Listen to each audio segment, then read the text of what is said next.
Le bouchon de Liège est de retour et c'est une occasion de trinquer au Portugal, premier exportateur mondial de liège. Si dans les années 2000, les viticulteurs s'étaient tournés vers les bouchons en plastique ou en métal pour éviter de bouchonner le vin, ce n'est plus le cas.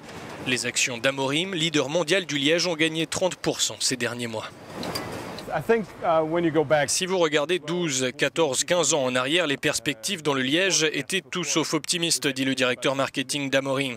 On est aujourd'hui dans un schéma totalement différent.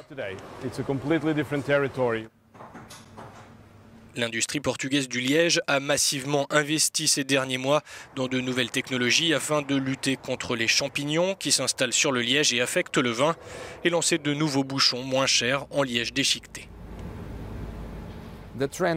Les tendances sont très claires, dit le président d'une association de liège portugaise.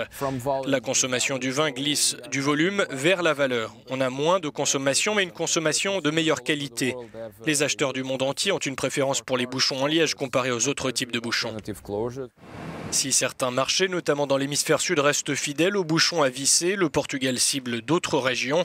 Ses exportations de bouchons de liège ont augmenté de 4% l'an dernier, quand le marché mondial du vin gagnait 2%.